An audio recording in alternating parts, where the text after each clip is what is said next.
Stevie D hanging out with you this afternoon, and here we are. Coming at the end of the year, and as usual, at this time, we have our favorite comedian extraordinaire, writer extraordinaire, Mr. Paul Mooney. How you doing, sir? I'm doing great. How are you doing? I'm good, man. It's always good to see you. You're back here at the Black Rep. How long have you been doing this? Like, this is like the 5-year anniversary? I don't even remember. Really?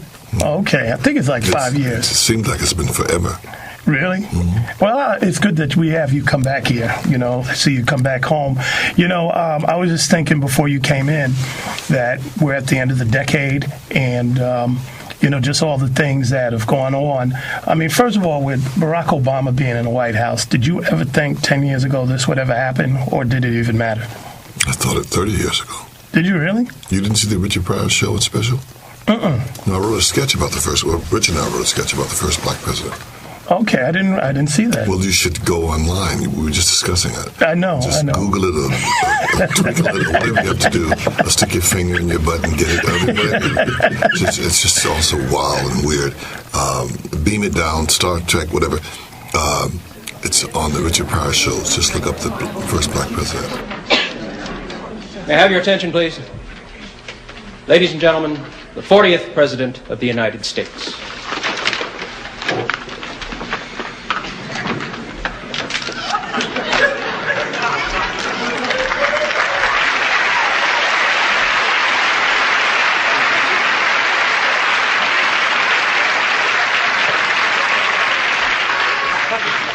Mr. President, Tom Matthews, UPI. Mr. President, earlier this year you said that you would travel anywhere in the world to further the cause of peace. Considering the worsening situation in the Mideast, are you planning a trip there in the near future? We have no definite plans as of yet to go to the Mideast, but we do plan maybe perhaps in a couple of years if the settlement and the agreements have not been reached by that time. Thank you.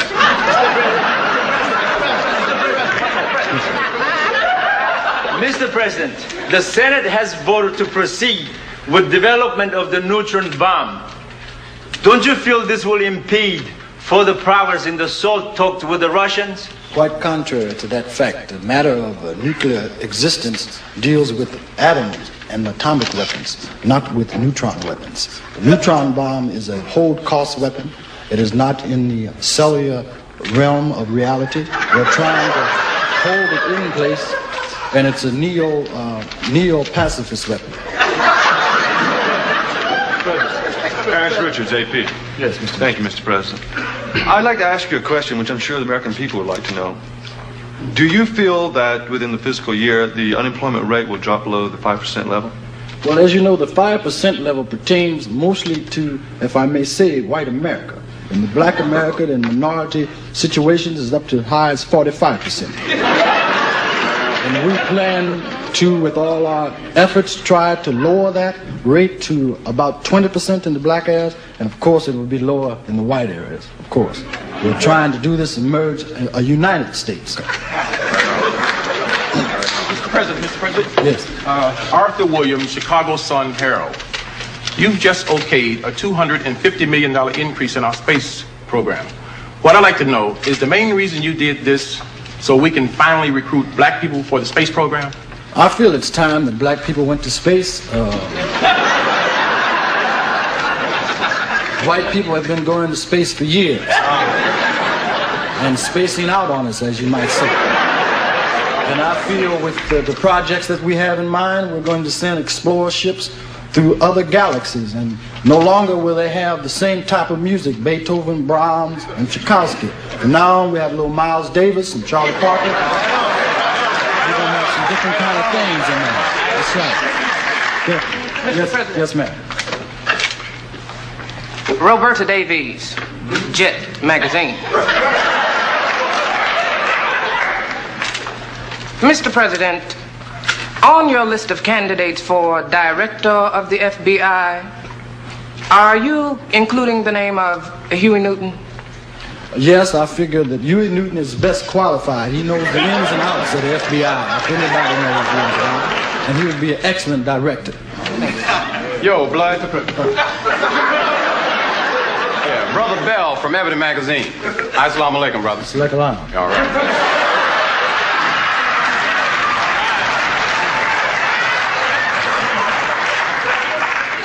what you looking at, Snow White? Brother, about blacks in the labor force. I want to know what you're going to do about having more black brothers as quarterbacks in the National Football Hunky League. Okay. Right on. I plan not only to have lots of black quarterbacks, but we're going to have black coaches and black owners of teams. As long as it's going to be football, going to be some black in it somewhere. Right. Doing something big. Right. Because I'm tired of this mess that's been going down. Right. You know what I mean? Ever since the Rams got rid of James Harris, I've been my job in it. You know what I'm talking about? So we're going to get down on the case now. Yes, what is it? Mr. President. Yeah, what?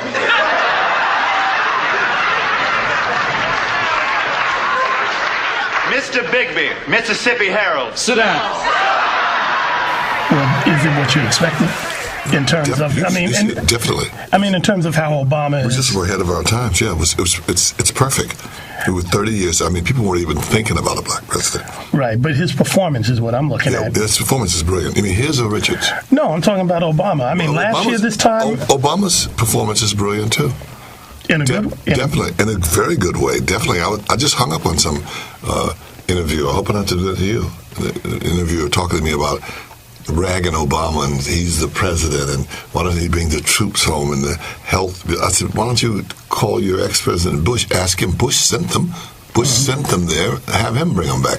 Obama didn't send them, and we have to be over there. Just what did we learn? We didn't learn anything in Vietnam for economical reasons, for value, for oil, for a lot of things. We're there for a lot of reasons.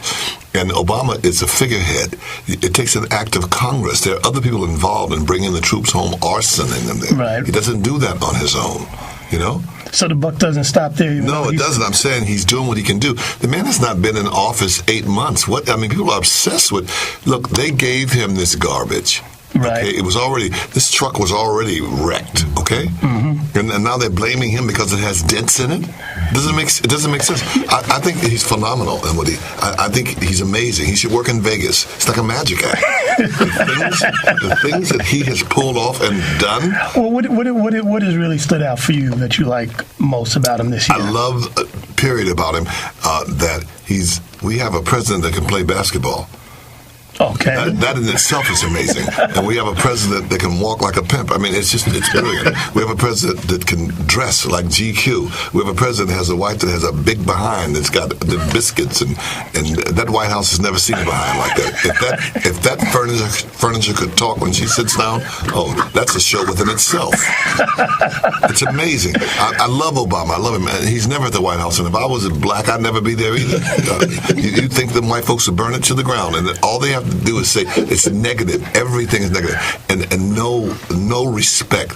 That white man got up talking about. I thought it was the angry black man. Now it's the angry white man. You're a liar. These white men have lost their mind because he's in office. I mean, God has put everything on the table. I love it. He's put it on the table, and he's outing everybody. The things that come out of his mouth, and dumb, stupid Black Anglo-Saxon house Negroes, they hear the things that they say. That's why I hung up on this man. I thought he was like young, like 22 or 23. Then it finds out he's 74. I freaked. I mean, it was 74? Even worse. He called me back. I'm 74. I said, it's even worse. You're that old. Where have you lived? On some other planet? Okay. There's crabs in the barrel. This self-hate with black people, these things that you do and say, and my race, the body language, it's insane. So you don't think he's done anything that we can criticize him? No, nothing. No. He's Jesus? No, he's not. He's not Jesus. He's Bush. That was God. Okay. That was God. All right. Obama died. Bush died. Who else died? And Jesse Jackson died, and went up to God, and God said, Jesse, stop that crying and go on in heaven. Stop the crying and go on in heaven. And Obama got up and said, Obama, you did all you could do. Go on in heaven. And then he saw Bush. He said, we're going to have to talk. And Bush said, we're not going to have to talk. Why don't you just get out of my seat? That's funny. It's funny because it's real, because that's what he was about, and that's exactly who he thought he was. And they talk about Obama like a dog and scream things out, no respect. He's the president of the United States, bottom line, and no one gets in trouble. You talked about Bush and you got in trouble. I got in trouble at the Apollo for talking about him. Whoopi Goldberg. That's right, you did. And I remember that. And yes. Whoopi Goldberg lost some weight thing or something. She was a sponsor. Advertising, yeah. She lost, and those little white girls that sing, they got in trouble. Everybody got in Dixie trouble. Chicks, yeah. Everybody got in trouble. It's not that I'm making this up. This is a fact of life. Okay.